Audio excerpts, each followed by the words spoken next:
साध संगत जी प्रेम से कहना धन निरंकार जी। साध संगत जी, आज हमारे विचार का विषय है मानवीय मूल्य।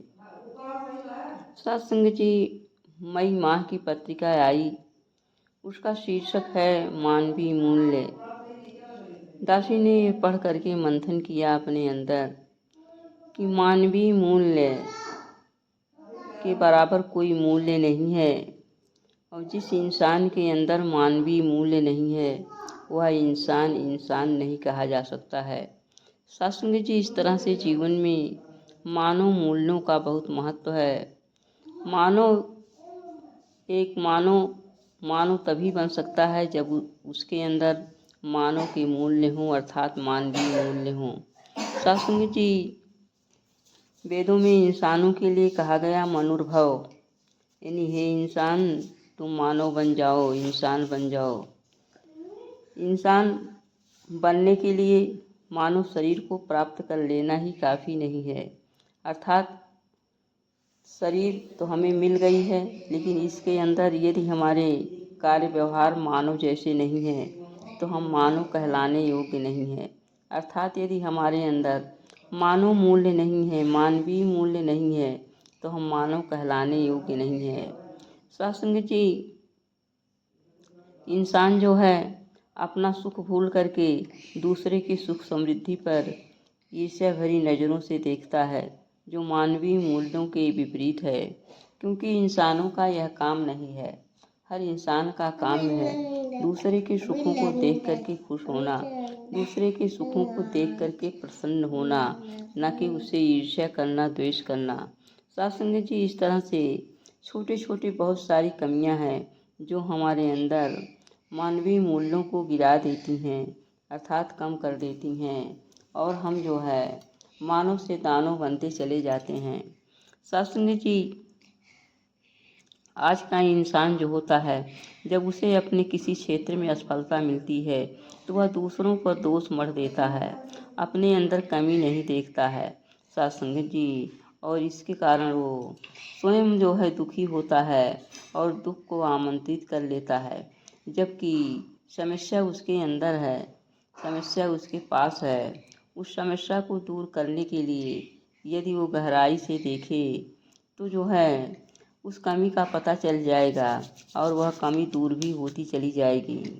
सत्संग जी, मानवीय मूल्यों के अंतर्गत प्रेम करना, दया करना, करुणा करना, क्रोध न करना, परोपकार करना, ये सारे बहुत गुण जो हैं जो मानवीय मूल्य के अंदर आते हैं, अर्थात मानवता के अंदर आते हैं। मानव में अगर मानवता है तो वह परोपकारी होगा, दूसरों के दुख कम करने वाला है और अपने सुख में सबको शामिल करने वाला होगा। सत्संग जी, मानवीय मूल्य के अंतर्गत एक सहनशीलता का गुण भी आता है। जिस इंसान के अंदर सहनशीलता होती है वह इंसान जो है संसार में अनेक प्रकार के वाद विवादों से बचा रहता है, अर्थात वह जो है संसार में रहते हुए शोभायमान होता है। सत्संग जी, कहा गया है कि काट कूट धरती सहे, खोद खाद धरती सहे, काट कूट बन राय, और कटुक बचनिया संत सहे, सबसे सहा न जाए। सत्संग जी, यानी जो है ये धरती जो है इतनी सहनशील है, इसमें चाहे जितना खुदाई करिए, गुड़ाई करिए, कभी जो है ये जो है विरोध नहीं करती है। इसी तरह से वनस्पतियां हैं, पेड़ पौधे हैं, उनको चाहे हरा काटो, चाहे टहनी काटो, चाहे जड़ से काटो, वह भी कभी विरोध नहीं करते हैं। इसी तरह से संत जन होते हैं संसार में, उनके ऊपर कितने भी कड़वे शब्दों की बौछार किया जाए, गाली दिया जाए, लेकिन वो सब कुछ क्षमा कर देते हैं, कटु वचन उल्टे नहीं बोलते हैं।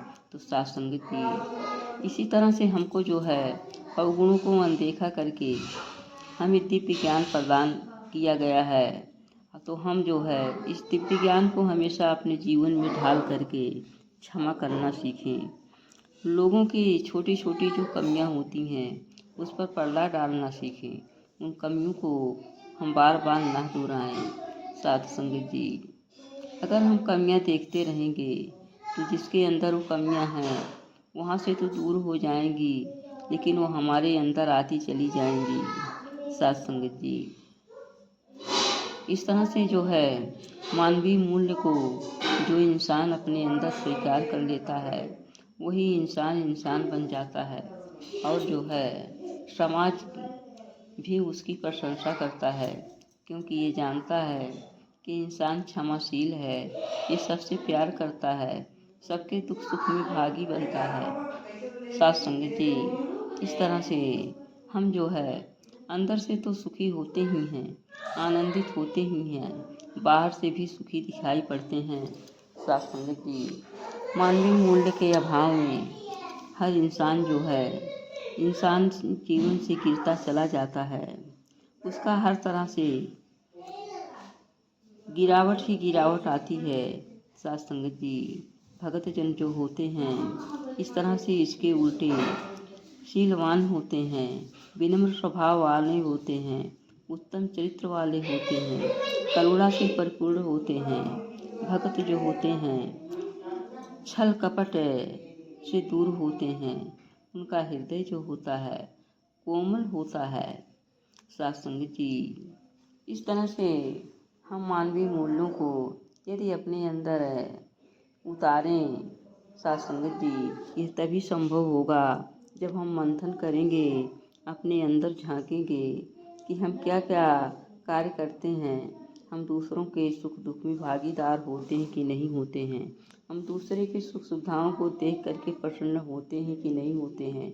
ये साथ संगत जी होते हैं तो मुबारक है, अगर नहीं होते हैं तो हम गिरावट की तरफ जा रहे हैं। आइए सद्गुरु से अरदास करें